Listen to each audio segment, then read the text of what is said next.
Gênesis capítulo 6.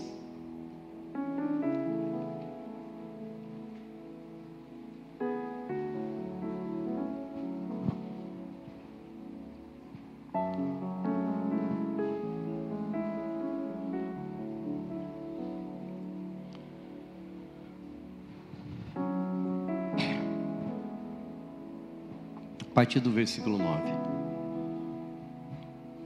Vamos ver uma boa parte da palavra hoje. Eis a história de Noé. Noé era um homem justo. Ele era o quê? Íntegro entre todos os seus contemporâneos e andava com Deus. Noé gerou 3 filhos, Sem, Cã e Jafé. A terra se perverteu diante de Deus e encheu-se de violência. Deus observou a terra e viu que o ponto de perversão havia chegado a toda a humanidade e com suas práticas malignas. Então declarou Deus a Noé: eis que darei fim a todos os seres humanos, porquanto a terra encheu-se de violência por causa deles. Eu os destruirei juntamente com a terra. Faze uma arca de madeira resinosa. Tu a farás de caniços e a calafetarás com betume por dentro e por fora. Muito bem, depois tem toda a direção de como era para fazer a arca. Deus falando que ele ia matar todos os seres vivos. Versículo 18 diz assim: mas estabelecerei minha aliança contigo, e entrará na arca tu e teus filhos, tua esposa e as mulheres dos teus filhos contigo. Aí ele diz que era para ele colocar, todo o animal lá, os casais de animais, e levar também, armazenar alimento, para que eles pudessem passar o tempo que fora necessário. Presta atenção no 22, diz assim: Noé assim o fez, tudo em conformidade com o que Deus lhe ordenara, e ele concluiu a obra. Muito bem. Aí o capítulo 7, vem o juízo de Deus, certo? A água cai de todo lado. Depois de 180 dias, as águas param. Noé espera as águas abaixar, faz lá a dinâmica da pomba. Muito bem. E aí, versículo capítulo 9, depois que ele sai da arca, capítulo 9, versículo 1. Deus abençoou Noé e seus filhos e determinou-lhes: sede fecundos e multiplicai-vos e enchei a terra. Agora olha que interessante. Quando a gente volta no capítulo 8, depois que eles descem da arca, Noé constrói um altar e sacrifica a Deus. Volta um pouquinho, capítulo 8. Eu estou contextualizando você, tá bom? Gênesis 8, no 20, Noé constrói um altar. Depois Noé construiu um altar dedicado ao Senhor, e tomando alguns animais e aves, todos puros, versículo 20, ofereceu-os como holocausto, queimando sobre o altar. O Senhor sentiu o aroma agradável da adoração e declarou a si mesmo: jamais amaldiçoarei a terra por causa do homem, porquanto seu íntimo é completamente inclinado para o mal desde o nascimento. E nunca mais destruirei todos os seres nos quais há fôlego de vida, como fiz dessa vez. Enquanto durar a terra, semeadura e colheita, frio e calor, verão e inverno, dia e noite, jamais cessarão seus ciclos naturais. Deus estabelecendo uma aliança e dizendo assim: eu não vou mais punir a terra e o homem como eu fiz dessa vez. Então ele estabelece um símbolo, que é o arco, que nós chamamos de arco-íris, tá bom? E aí no versículo 9, Deus então faz uma aliança. Deus abençoa Noé e seus filhos. tá? Por quê? Presta atenção aqui comigo, por favor. Depois da queda de Adão, começa então a multiplicação, né? Algumas pessoas perguntam: pastor, mas no início o irmão casou com o irmão? Não tem como. Irmão casou com irmão, primo com primo, não tem jeito. Mas aí foi se multiplicando.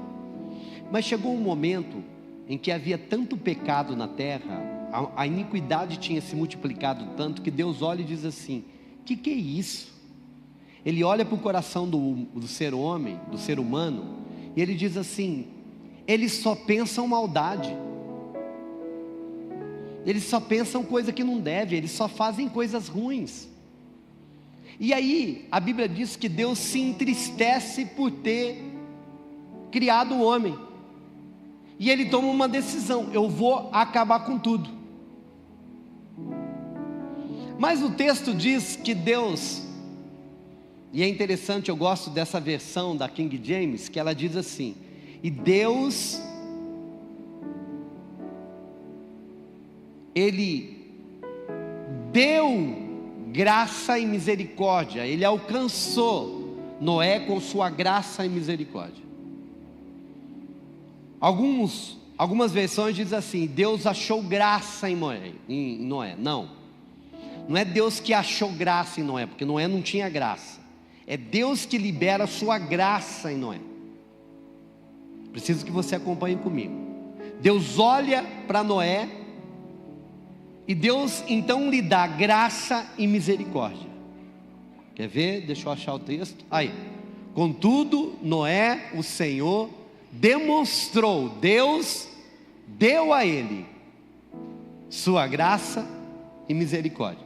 Você precisa de se atentar nisso, certo? Muito bem, vamos continuar. Quando então eles descem, Noé tem uma missão, Noé e seus filhos, sua família. Qual que é? Dar continuidade à humanidade. O mundo inteiro foi destruído, agora o mundo tinha que ser povoado de novo. Agora, quando eles descem da arca, não tem nada de planta. E você tem ideia de como que estava aquela terra cheia de água? Então tinha todo um processo a acontecer. Aí Deus então faz aliança com Noé e sua família: eu vou abençoar vocês. Daí está tudo bem? Muito bem.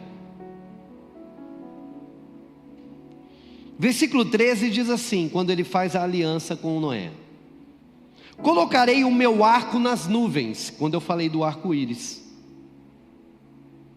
sobre a terra, e o arco surgir por entre as nuvens, eu me lembrarei da aliança que fiz, que há entre mim e vós e todos os seres vivos. Toda vez que o arco-íris, depois de uma chuva, ele aparece, Deus olha para aquele sinal e diz assim: eu tenho uma aliança com o ser humano, eu não vou mais destruir a terra como eu fiz no dilúvio. Muito bem. Agora então é o nosso texto, Gênesis 9:18, por favor.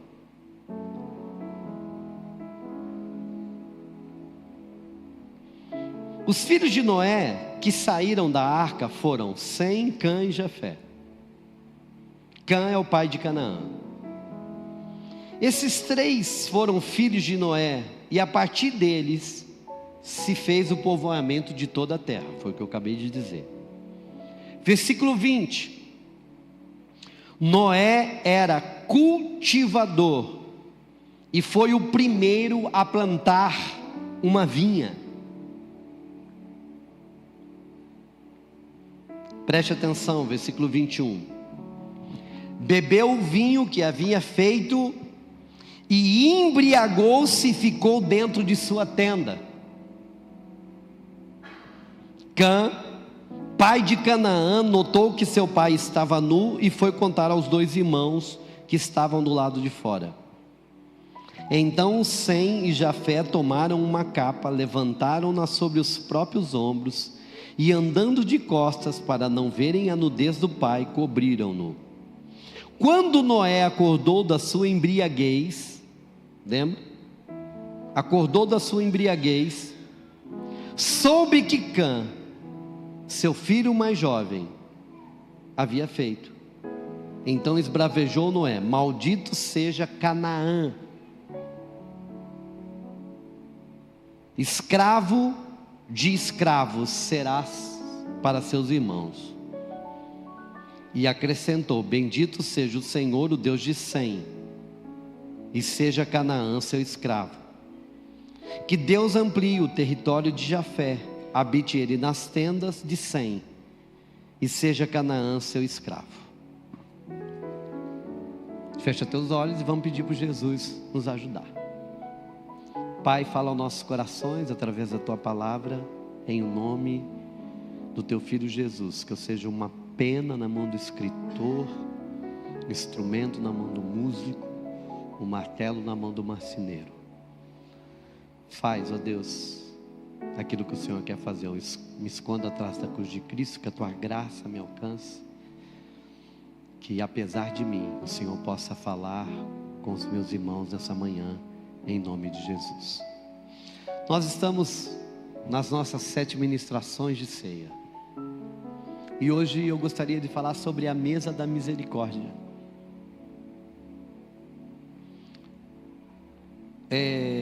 Domingo passado nós falamos sobre Adão, e hoje nós vamos falar sobre Noé. Muito bem. Uma das coisas que eu gostaria que os irmãos se atentassem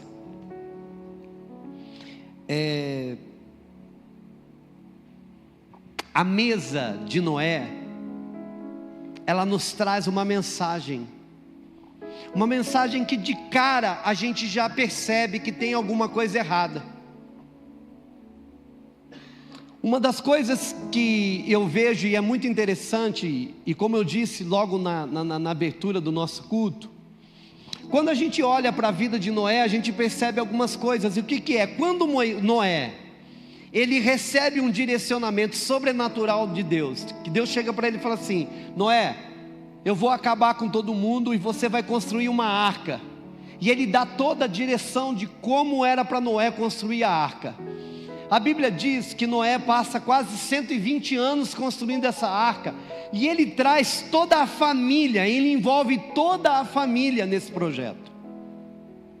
E enquanto ele está debaixo dessa direção, enquanto ele está ainda nesse lugar extraordinário, sobrenatural, sob uma direção pontual, ele não foi Deus que falou comigo, e ele estava esperando também algo sobrenatural, que era o quê? O dilúvio vai vir. Ele cria, e ele andou com Deus, e ele trabalhou isso, e ele trabalhou junto, Júlia, com a sua família.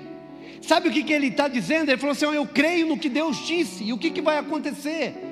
Ele consegue manter a família unida, ele consegue manter a família dentro de um projeto sobrenatural e de uma direção sobrenatural do Senhor.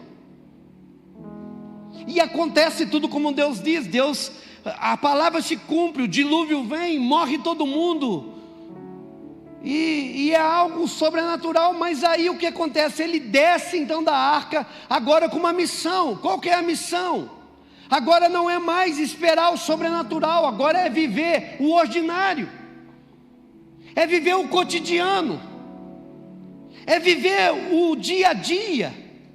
E Deus fala: agora desce, agora você vai plantar, agora vocês vão povoar a terra, agora vocês vão multiplicar. Ei! E quando eu olho para isso, eu percebo que talvez seja a minha, a tua dificuldade. Qual que é? Quando a gente está na expectativa do sobrenatural, quando Deus nos manda fazer alguma coisa e a gente vive aquele ambiente, a gente vai bem.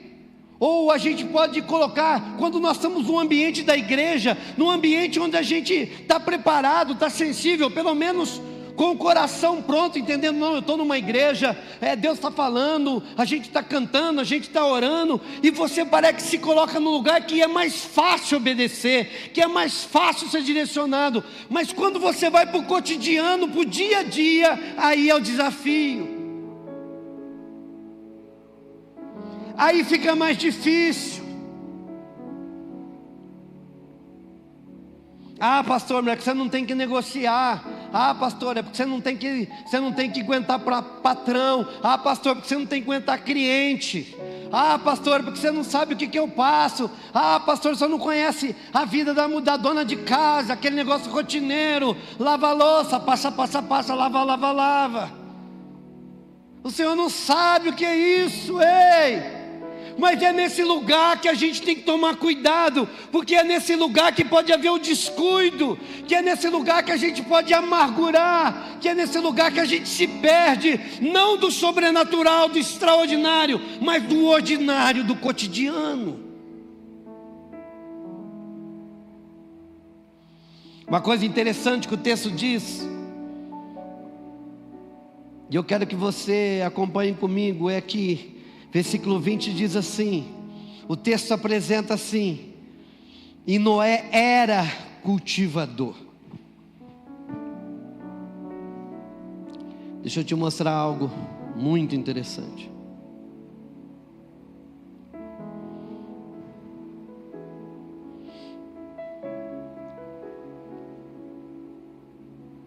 Você está aqui comigo, amém?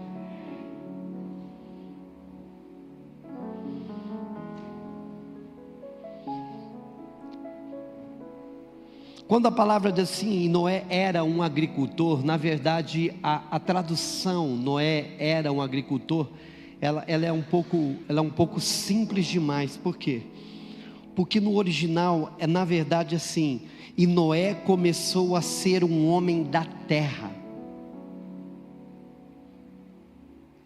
A palavra terra é a mesma palavra que é usada para o nome de Adão, Adam, terra.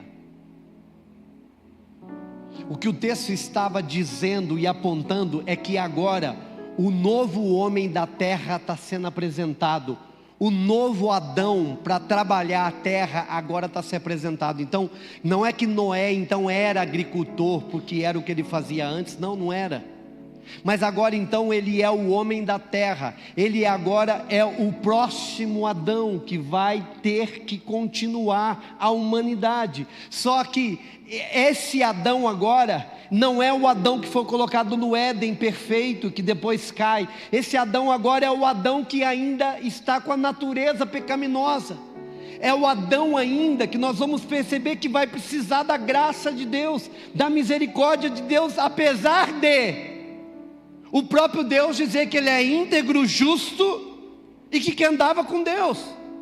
Sabe o que significa isso, irmão? Que homens e mulheres, e por favor, todas as vezes que eu dizer homens, eu estou falando gênero humano, eu estou incluindo mulher, então por favor não se sinta exclusa disso. Mas toda vez que diz que o homem era justo e íntegro, não significa que ele era perfeito, e o texto vai dizer isso. Apesar de Deus declarar, Noé era um homem justo, íntegro e andava com Deus, nós vamos ver aqui que ele continua com o quê? Com a natureza pecaminosa. Ele continua ainda, tendência do homem é o pecado. Ei, irmão, eu e você, apesar de agora termos o Espírito Santo e sermos novos homens e novas mulheres, ter nascido de novo, a natureza pecaminosa ainda existe. É por isso que Paulo vai dizer que há duas naturezas. É por isso que ele vai dizer lá em Gálatas que o Espírito milita contra a carne. É uma luta, é uma briga. Por isso que quando a gente fala, vamos jejuar, eu não quero jejuar, porque a carne diz, eu não quero as coisas espirituais. A carne diz, eu não quero orar. A carne diz, eu não quero ler a Bíblia. A carne diz, eu não quero jejuar, é sem graça, eu não gosto, não tem nada a ver, eu não tenho aptidão, eu não tenho desejo, eu não tenho vontade. É por isso que você precisa de lutar contra isso, porque você não vai, que alegria, eu vou fazer o que Deus está me pedindo. Não existe isso. E quando você cede à carne, você está cedendo à natureza pecaminosa, e ela vai te levar num lugar de queda, e ela vai te levar num lugar de tropeço, e depois você vai perceber que ela vai te levar num lugar de vergonha, e dependendo, vai te levar num lugar de exposição. É por isso que eu preciso de alimentar o Espírito. É por isso que a Bíblia diz, andar em Espírito e jamais satisfareis os desejos da carne. Irmão, irmã, é muito fácil a gente identificar quando a pessoa está na carne, porque só sai coisa da carne.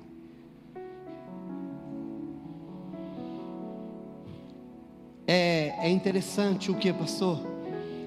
É que geralmente a gente sempre quer culpar alguém pelas dificuldades que nós vivemos.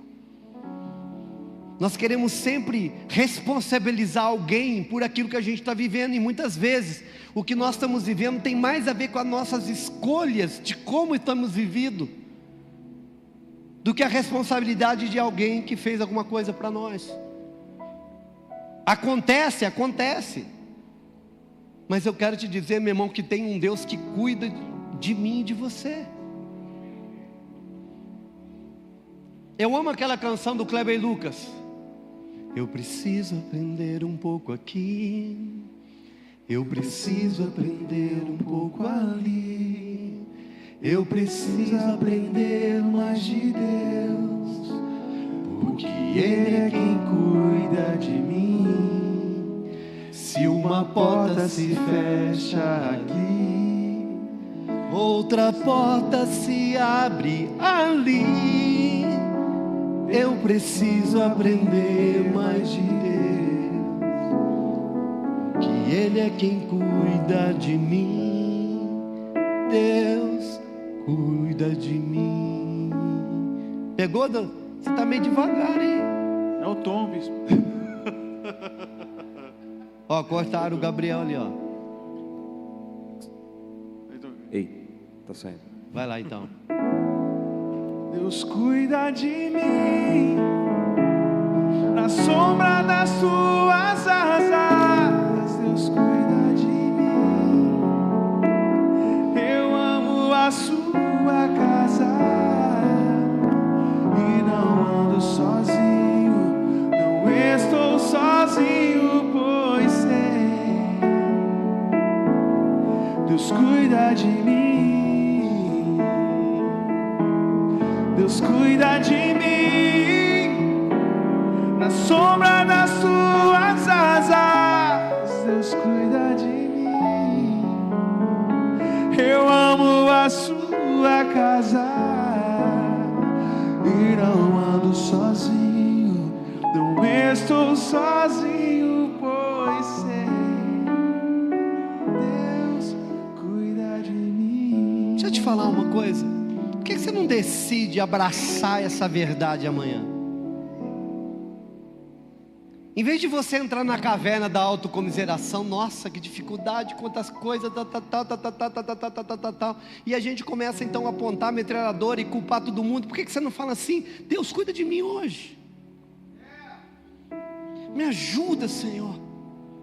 Entra no lugar de quebrantamento, entra no lugar de humilhação, entra no lugar, Deus me vê aqui. A canção diz assim: se uma porta se fecha ali, não é? Se uma porta se fecha ali, o que diz? Outra porta se abre. Eu preciso aprender mais de Deus, porque Ele é quem cuida de mim. Você crê nisso? Deus cuida de mim. Ele cuidou até agora. O problema é que muitas escolhas não foi Ele que disse para fazer, foi nós que fizemos, mas Ele vai te ajudar. Se Ele encontrar arrependimento no teu coração, Ele vai te ajudar. A mesa fala de misericórdia, e Noé precisava de misericórdia. Sabe por quê? Agora o novo homem apresentado, ele tem a natureza caída. E a prova é que ele planta uma vinha. Tem alguma coisa errada plantar uma vinha? Não. Agora olha que interessante, e é algo extraordinário. O que, pastor? Ele planta uma vinha, e o que acontece?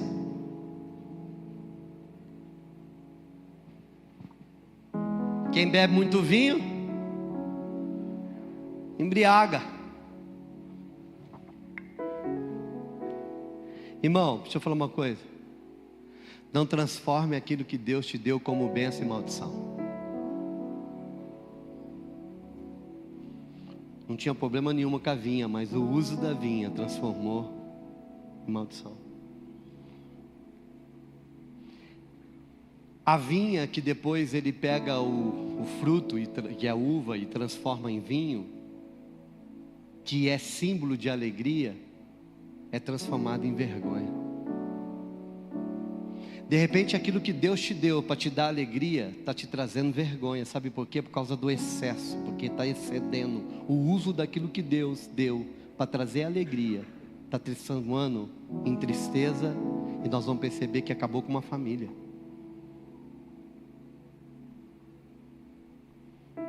O problema é quando a gente bebe demais da vinha. É quando eu não sei lidar com aquilo que Deus deu como bênção.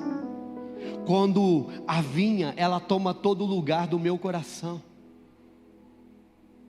É por isso que muitas pessoas, elas não vão conseguir avançar nem na promessa. Por quê? Porque, meu irmão, a promessa, ela vai avançando. A Bíblia diz que quando Davi, ele assume 2 tribos. E ele não quer tomar força às outras 10. Mas ele serve como rei em Hebrom durante algum tempo, me parece que é 7 anos, se eu não estou enganado.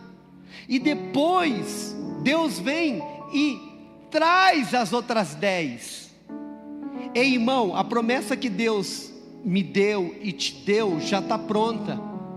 Talvez, pastor, mas Deus prometeu, eu comecei a viver e não estou vivendo mais. Sabe por quê? Porque nós não sabemos lidar com a vinha, nós não sabemos lidar com o fruto que nos abençoou. Em vez de lidar de uma forma com que a gente não tire Deus do centro. Sabe por quê? Porque a Bíblia diz que ele bebeu e embriagou-se. Sabe o que é embriagar? É tirar fora do controle. Quando eu me embriago, eu perco o quê? A Bíblia diz que nós não devemos perder a sobriedade. Ei, sabe qual é o problema? Algumas coisas que Deus nos dá como bênção nos tira a sobriedade espiritual. Você perde, você fica tonto, você não sabe tomar decisão, você não sabe discernir, você não sabe agora continuar fazendo o que devia fazer. Quanta gente começou caminhando bem.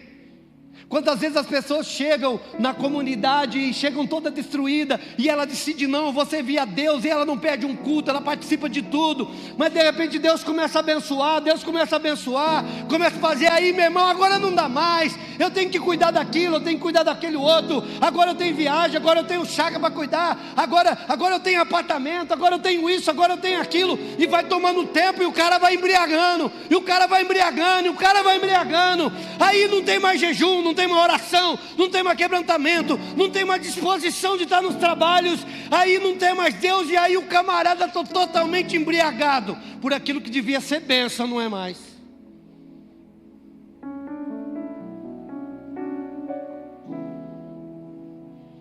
Alô? Porque Deus está abençoando o negócio. Não, porque agora eu tenho contrato para aquilo, eu tenho contrato para aquilo, eu tenho que trabalhar de manhã, eu tenho que trabalhar de tarde, eu tenho que trabalhar de noite, tenho que aproveitar para ganhar um dinheiro. Ei, não tem não. Porque se você tem que aproveitar para ganhar um dinheiro, e você tem que sacrificar aquilo que é sagrado, aquilo que é de Deus, já não é mais bênção de Deus. Se tem que trocar, já não é mais Deus trabalhando.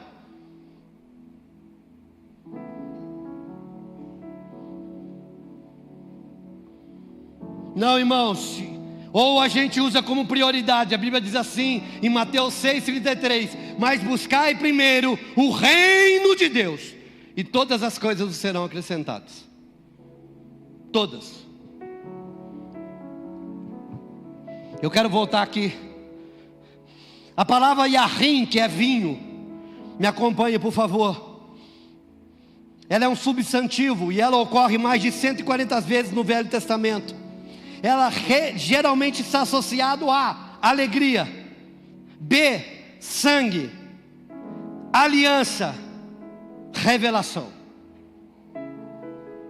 Nós vamos encontrar essa palavra vinho e arrim associada a esses ambientes: alegria, sangue, aliança e revelação.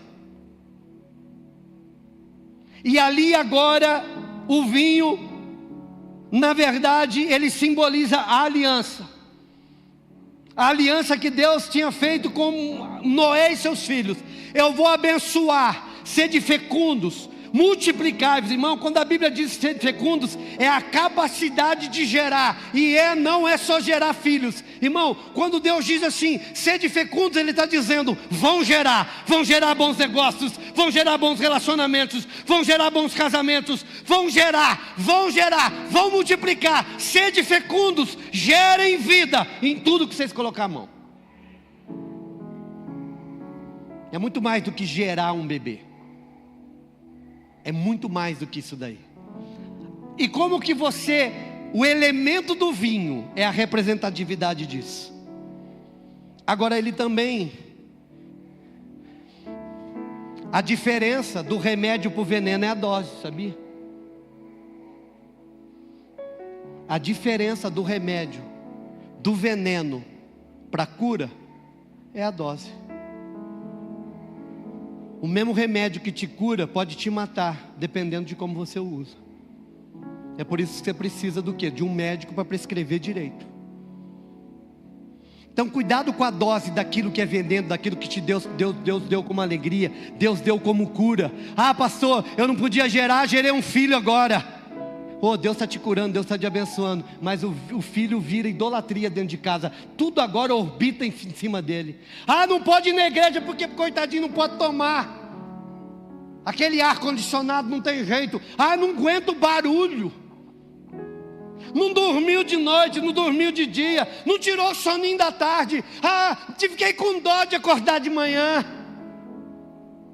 Cuidado com a dose, irmão. Cuidado com a dose. Pastor, por que você está falando isso? Porque as desculpas que a gente ouve.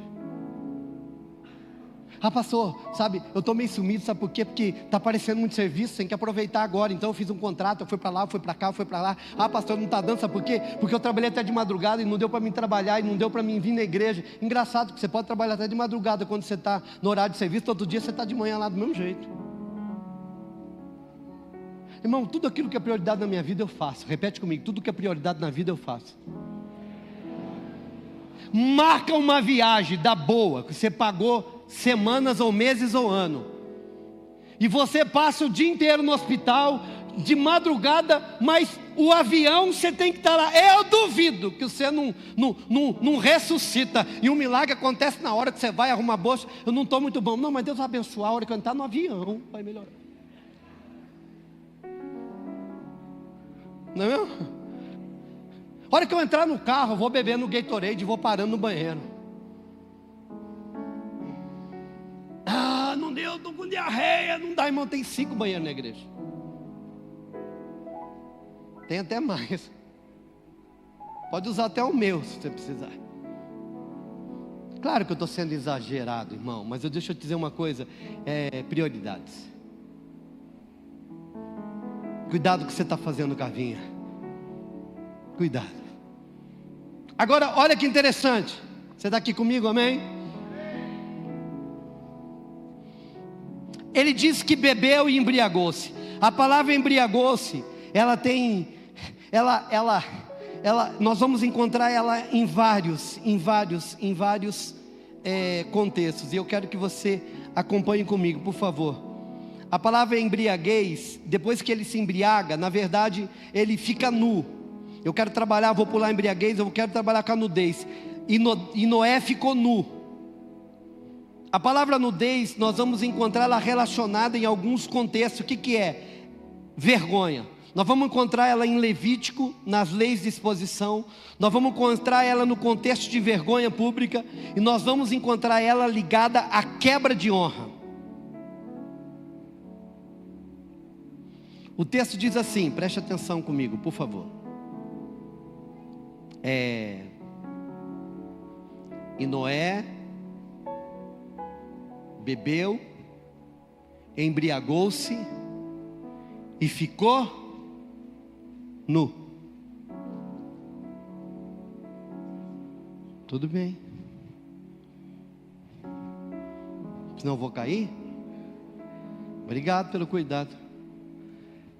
Bebeu do vinho que havia feito, embriagou-se e ficou dentro da sua tenda. 22, por favor.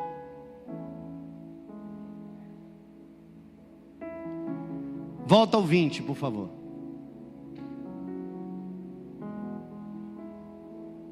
Não, 22.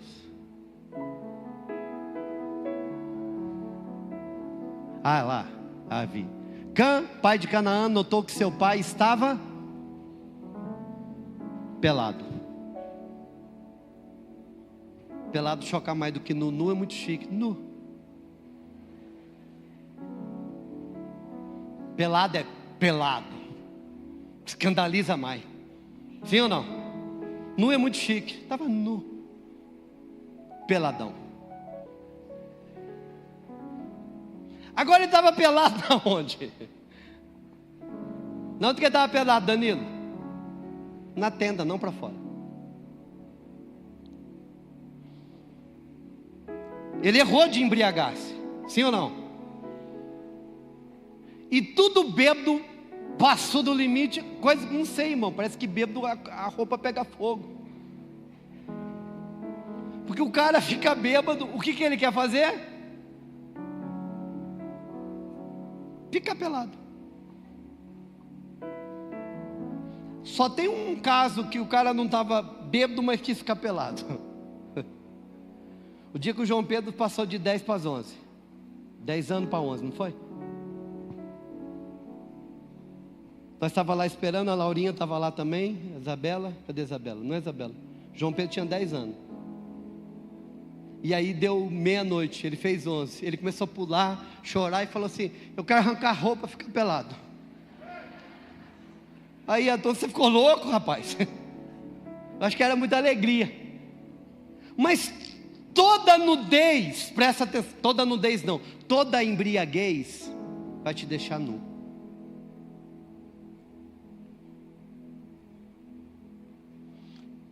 Presta atenção no simbolismo. Toda embriaguez vai te deixar nu em alguma área. Porque a embriaguez te tira a sobriedade vai revelar o que não deve ser revelado. Toda embriaguez revela a nossa vergonha. Revela aquilo que não deveríamos fazer. Revela aquilo que não deveríamos estar praticando. Revela aquilo que deveria ser guardado, tratado. Sabe por quê? Porque uma das coisas que o vinho faz, preste atenção, o vinho não te faz pecar, o vinho só revela o pecado que já existe.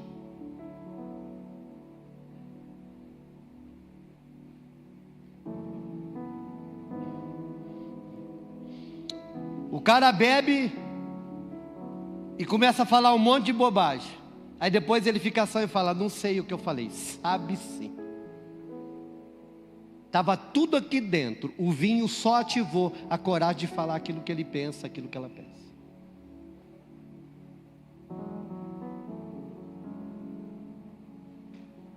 Tudo aquilo que vai te levar à instabilidade, à embriaguez, vai revelar a sua vergonha. Quando Noé bebe e tira a roupa, e aí que eu e você precisamos de entender uma coisa: a nudez aqui, ela está vinculada, e essa palavra ela tem algum significado, e eu quero que você acompanhe comigo, por favor. O que é, pastor? Ela está no contexto de vergonha.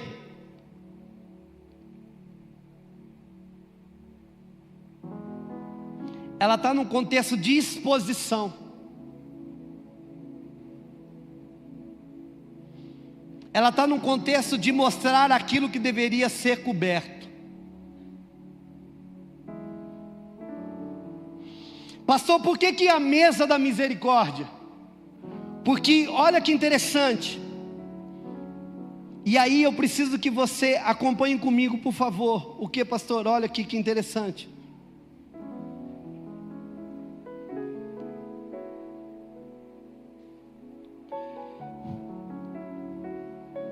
A Bíblia diz que quando Cã entra, um dos filhos de Noé entra,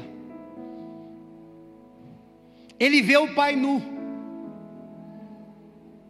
E quando ele vê o pai nu,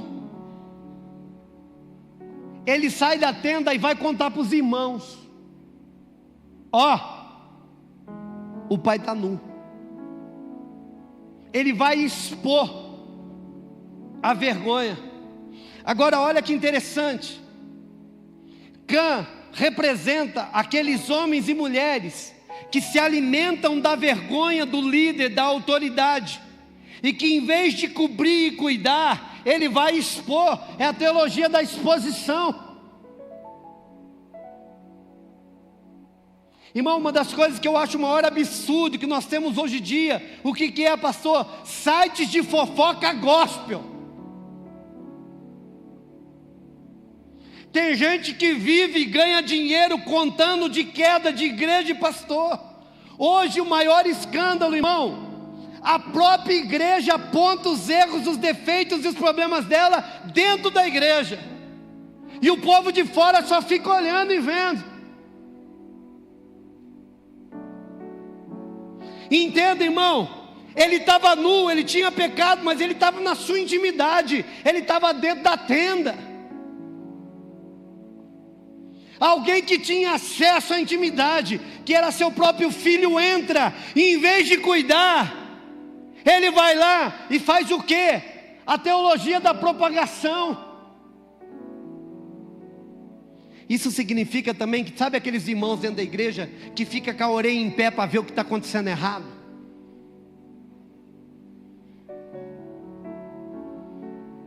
Ih, você ficou sabendo? Você ficou sabendo o que aconteceu? Você ficou sabendo? Ih, mas ó, vou falar uma coisa para você. Ixi, tô mó babado, preciso te contar. Ou senão aqueles fofoqueiros gospel. Isso é coisa do diabo, viu, irmão? Não existe fofoqueiro gospel, não. Sabe aquele crente que chega e fala para você: ó, irmão, é o seguinte, o que eu vou contar para você é um negócio muito sério, mas eu vou contar para você orar, tá bom? Já ouviu isso? Pode contar, irmão, que eu oro. São dois sem vergonha, o que está contando e o que está ouvindo. Tá certo só se falar assim: irmão, o que eu vou contar para você é muito feio, é um babado terrível, e eu vou contar para você orar. Tá bom, o que é? Eu pisei na bola, eu aprontei, ó, eu. Aí tá certo, porque a Bíblia diz: confessai os vossos pecados uns aos outros e sarareis. Agora, esse negócio de, porque você entrou na intimidade de alguém, porque você conheceu a intimidade de alguém, que você conheceu algo, e falei aí, eu vou falar o que está acontecendo.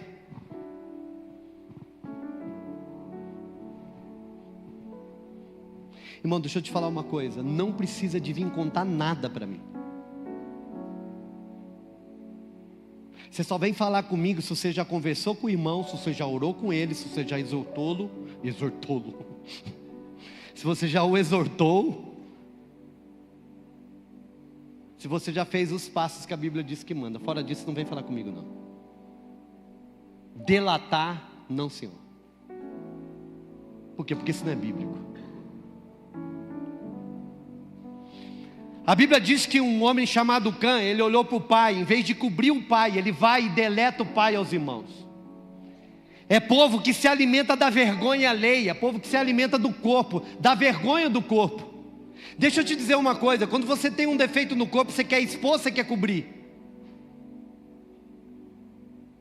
Eu vou perguntar mais uma vez, quando tem um defeito no corpo, algo que você não gosta, algo que você incomoda, você cobre ou expõe? Você viu que a minha barriga diminuiu, né, irmão? Ó.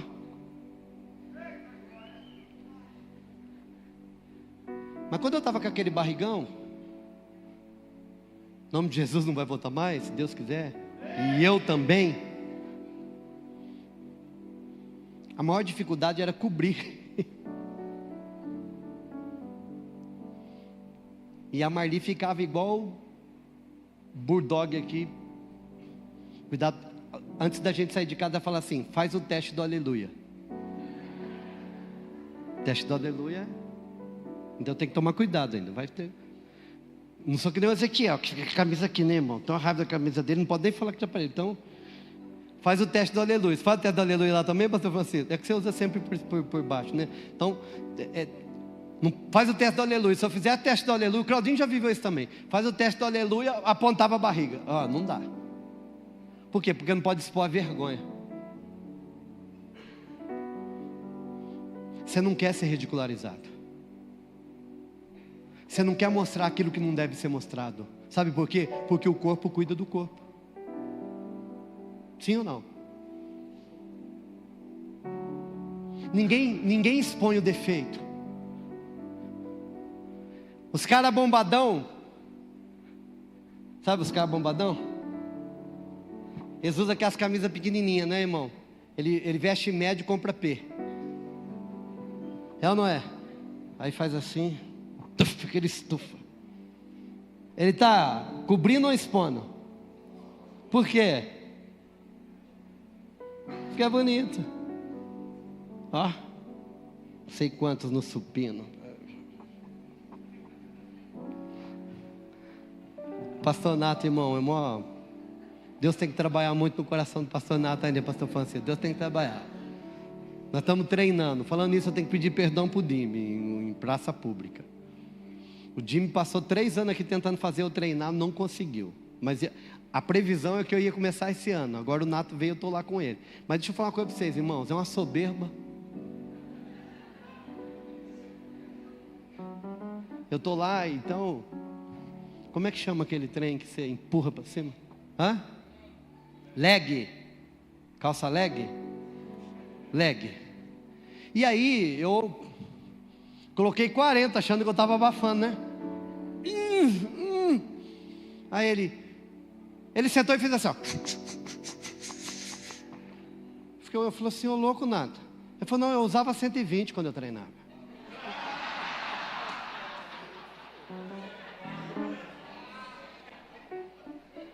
Falei, rapaz, a soberba precede a ruína. Aí, irmão, quando eu ia sozinho, eu não colocava peso, eu só usava a barra. Não tinha vergonha nenhuma, eu só usava a barra. Eu via que tinha uma turma que olhava para mim. Aí o Nato falou assim, vamos botar 10, pastor. Eu falei, 10? Aí ele botou, irmão do céu, deu o que fazer para mim começar. Aí ele chega e pum. Eu falei, ô Nato, é o seguinte, cara, você vai devagar, porque senão nós não vamos continuar treinando, não. Porque aquilo que é bonito a gente gosta de expor. E o corpo cuida do... Deixa eu te falar uma coisa. Como que você como igreja está agindo na mesa da misericórdia, na onde até aqueles que Deus chama de justo ainda caem?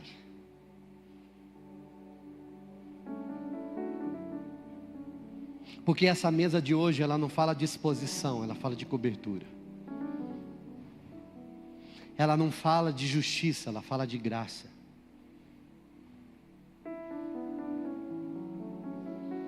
Não, irmão, não é você aceitar o erro.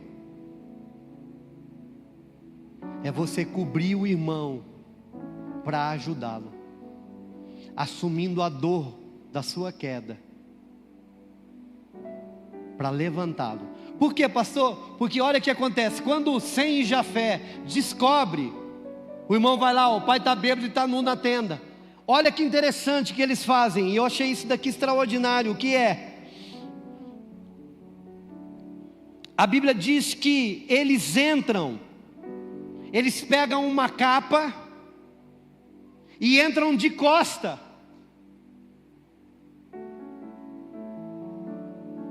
Para cobrir o pai.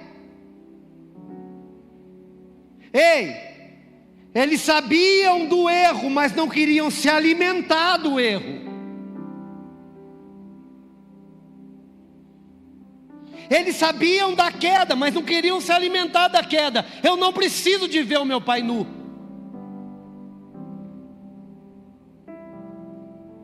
Eles cobrem e honram a autoridade do Pai, e você vai ver a consequência que tem nisso. Ei, nós não estamos dizendo, irmão, em nenhum momento que você tem que simplesmente ser conivente com um erro de autoridade, nada disso. Mas não transforme em discurso público o erro do meu irmão, do seu irmão ou de qualquer autoridade. Discurso público não salva, não ajuda, não coloca de pé. O que coloca de pé, meu irmão, é não se alimentar da vergonha e cobrir e deixar que Deus trabalhe e conversar, porque a Bíblia diz que no outro dia Noé soube. Como que Noé soube? Pelos filhos. Pai, o senhor bebeu,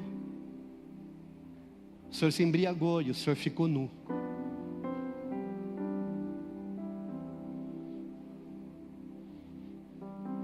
Sabe, irmãos, e eu quero que você entenda, por favor, quando eles dizem assim, tomaram uma capa e cobriram a nudez. A palavra cobrir significa caçar em hebraico, que significa cobrir, ocultar, proteger, e ela tem o sentido de espiar, que é a mesma palavra que usa por propiciatório, quando Deus, Jesus é o nosso propiciador. A tampa que não permitia que as pessoas vinham o que estava dentro da arca, era chamada de tampa do propiciatório, porque eles não olhavam o que estava dentro, para eles não morrerem. A Bíblia diz que Jesus é o nosso propiciador. Ele te coloca no lugar, Ele cobre a minha vida e a tua vida. Você sabia que Deus só nos vê através de Jesus? Quando Deus nos olha, Ele não vê o Leonardo sem a pessoa de Cristo. Ele não vê o Leonardo sem a capa de Cristo. Ele não vê a Aline sem ver Jesus na vida dela. Ele não vê o Francisco sem ver Cristo que derramou o seu sangue. É por isso que a Bíblia diz que o sangue de Jesus vinho, que o sangue de Jesus nos cobre, nos limpa e nos purifica de todo pecado. Deus não nos vê sem uma cobertura, Deus não consegue nos ver sem uma capa. Sabe o que Ele espera de mim e de você? É que quando sentemos à mesa, usemos de misericórdia, porque todos nós carecemos da misericórdia de Deus, porque a mesa não é o lugar onde se expõe pecado, a mesa é o lugar onde se cobre o pecado, se expia o pecado, é a mesa da misericórdia.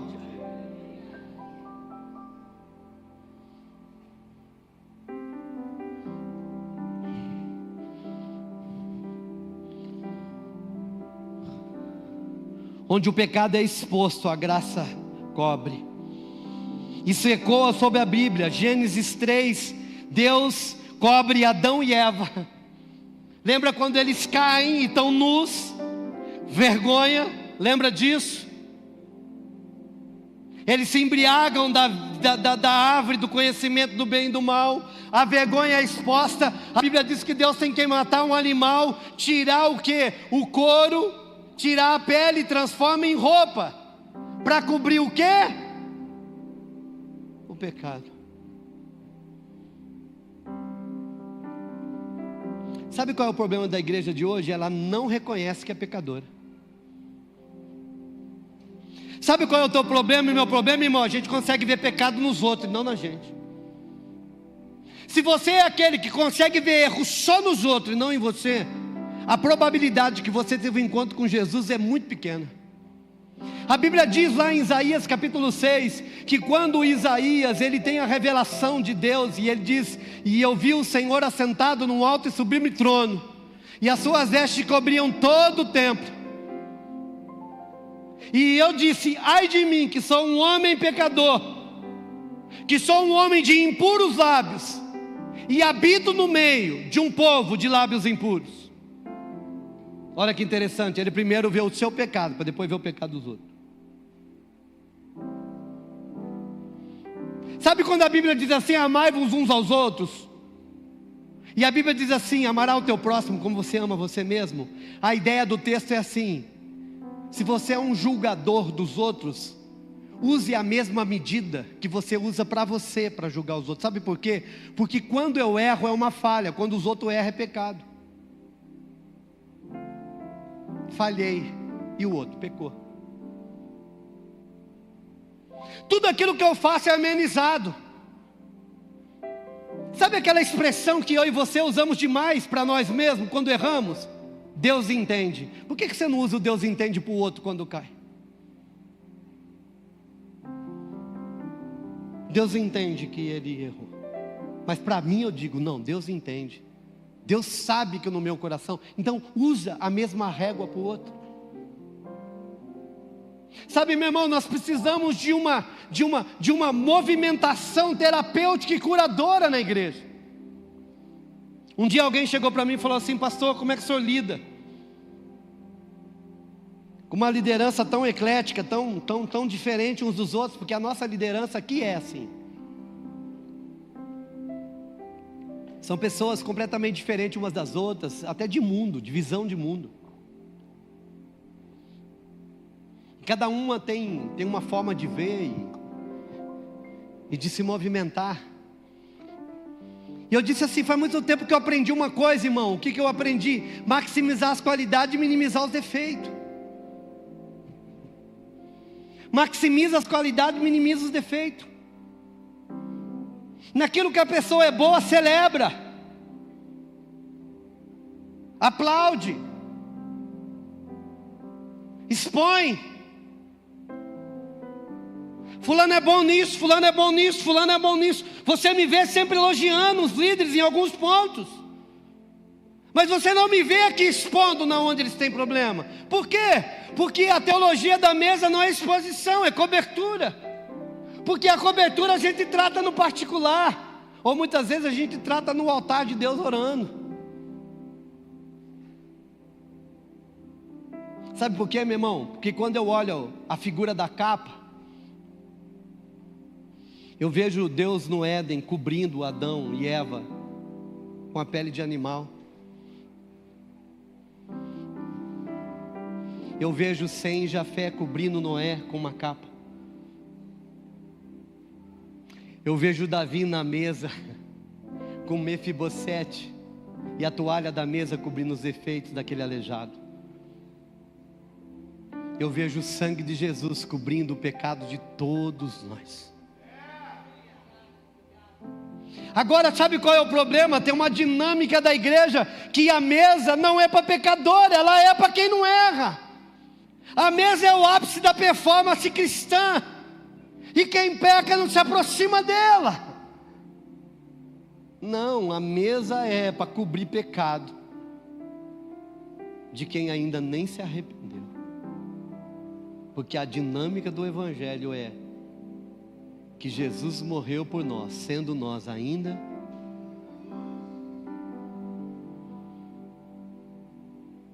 O que significa isso, pastor? Porque o perdão veio antes do arrependimento. O perdão bate na nossa porta antes mesmo de nos arrepender. Deus, Ele nos ama antes de nós o amarmos. Essa é a verdade. É fácil? Não. Agora deixa eu te fazer uma pergunta: quantas pessoas você já excluiu do seu hall de relacionamento? Por quê? Porque ela errou contigo, porque ela pecou contigo. Irmão, você acha que eu não erro? Irmão, eu sou o cara que mais erro aqui, porque é o cara que mais tem que tomar decisão, pelo menos nesse ambiente. Se você não usar de graça e misericórdia comigo, meu irmão, se você não estender a capa da graça e misericórdia comigo, você vai ficar triste, muitas vezes não vai querer nem estar comigo. E eu não sou tão ruim assim.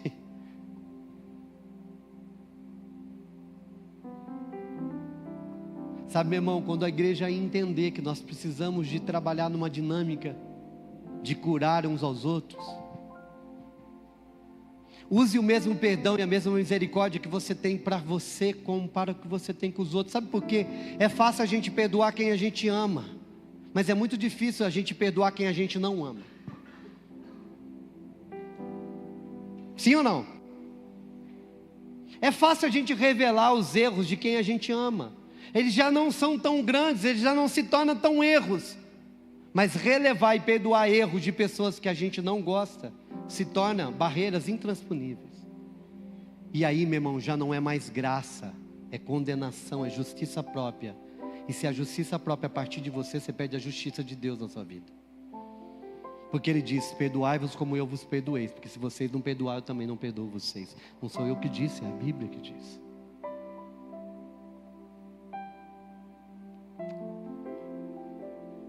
Eu só quero te mostrar uma coisa e vou encerrar. Tinha muitas outras coisas.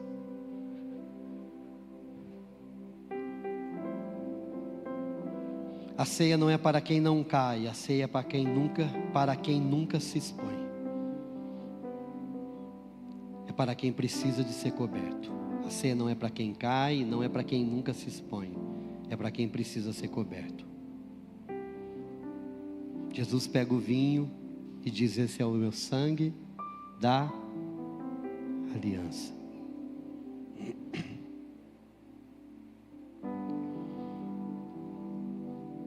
Quero te mostrar uma coisa.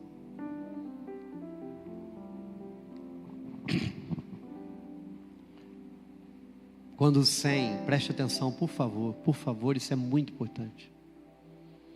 Porque a mesa de Noé, por incrível que pareça, ela não fala do erro de Noé, ela fala da atitude dos filhos. Você vê Deus falando do erro de Noé aqui?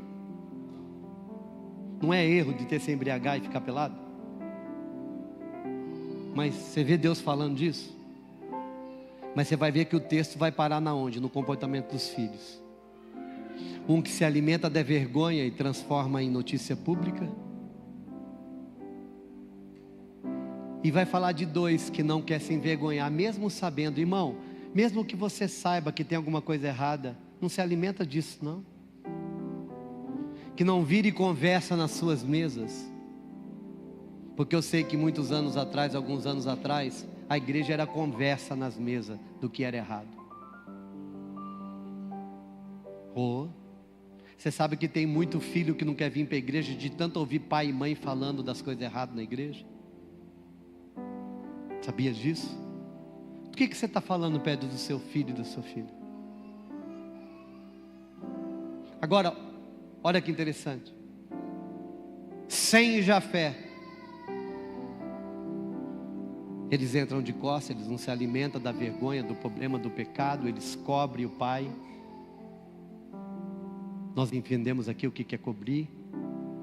E a hora que o pai levanta, que acorda, o pai amaldiçoa Cã. Sim ou não? Não, ele amaldiçoa a geração de Cã. Ele diz assim, a gente se perde muitas vezes porque a gente fala Cã, mas ele amaldiçoa Canaã. É o filho dele. Achou o texto aí?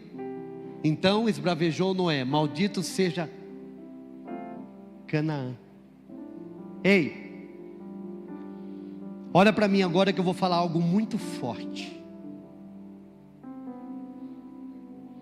A tua ação e a atitude tua com uma autoridade, porque aí é autoridade, pode determinar o destino da tua geração.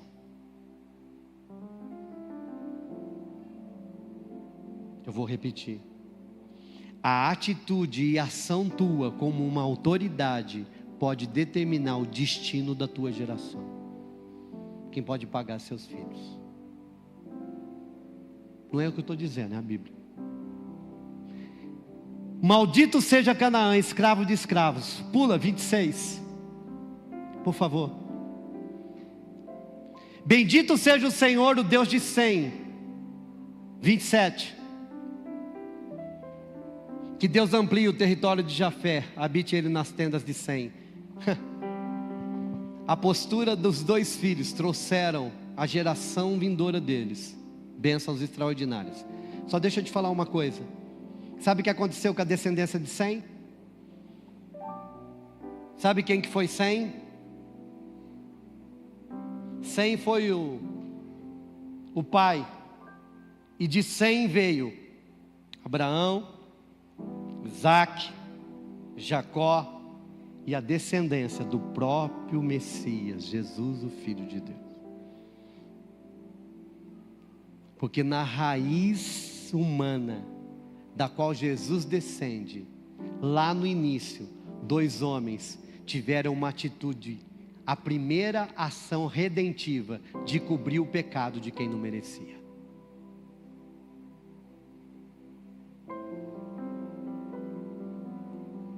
Uma postura sua pode trazer bênção para todos os seus familiares e até aqueles que você não vai conhecer. É muito sério isso. Que eu e você, irmão, nesses dias, possamos entender e compreender que a mesa, ela não suporta escárnio, desonra e ironia espiritual. Você sabe, meu irmão, por que eu sempre digo aqui, vou repetir agora, e por favor, você não fique ofendido e nem constrangido. Enquanto você congrega aqui, meu irmão, e você consegue olhar para essa liderança e consegue ser abençoado, e consegue me ver e ver o corpo pastoral como homens e mulheres de Deus, que estão aqui para direcionar a tua vida, continue sentado neste lugar, sendo abençoado e vivendo o que Deus tem para essa casa.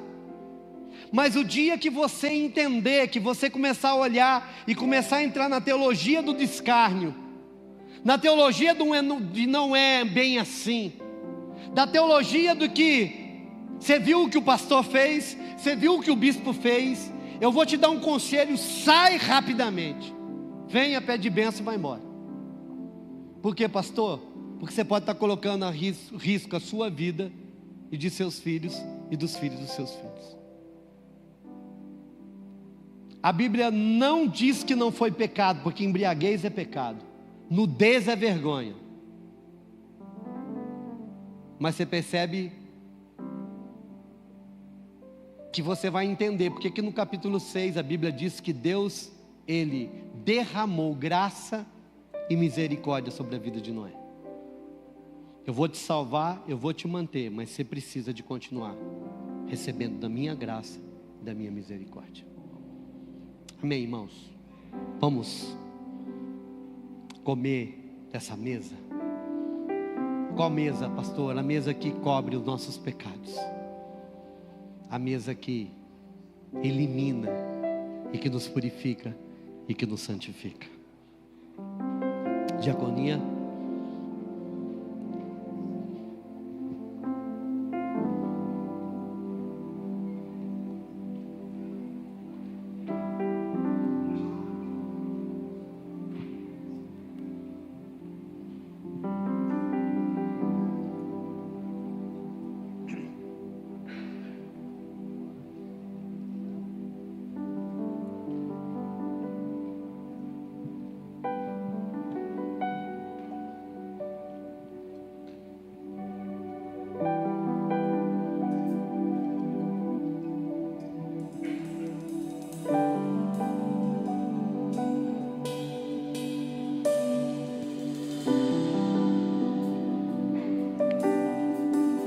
Você possamos ser curados dos nossos relacionamentos, curados do nosso comportamento, curados da nossa mente, curados do nosso coração.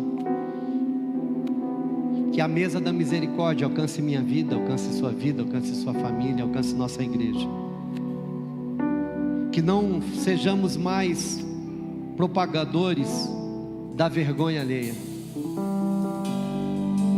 mas que sejamos agentes de rendição e de redenção. A primeira reação, a primeira ação redentiva na Bíblia foi daqueles 2 filhos. E geralmente são pessoas próximas de nós que são as que são capazes de levar para fora aquilo que tem que ser tratado dentro. Cuidado. Cuidado com o que você fala. Cuidado com o que você julga.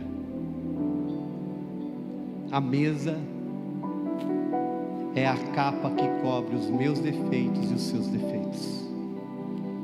Não para que nós continuemos nele, Porque não há outro relato que Noé embebedou de novo.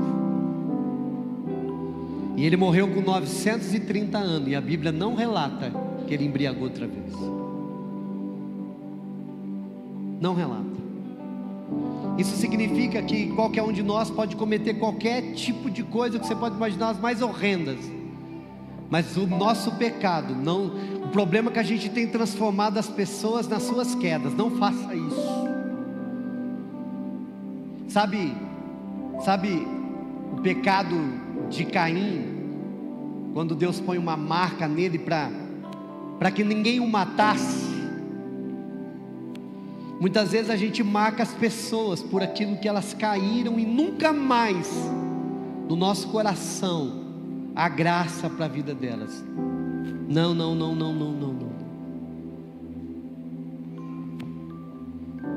Não personifique pecado. Deus continua nos chamando pelo nome, não pelo nosso pecado.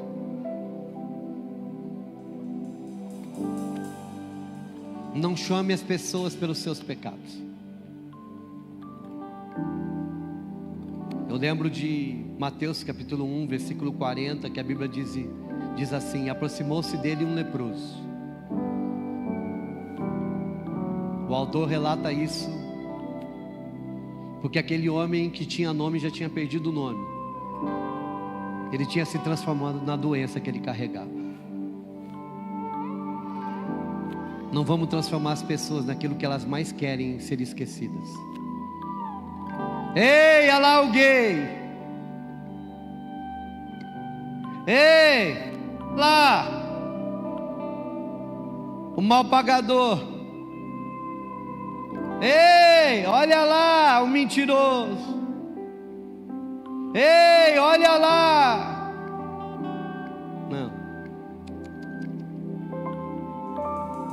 Vamos colocar essas pessoas na mesa e vamos cobrir com a toalha da graça e dizer: você é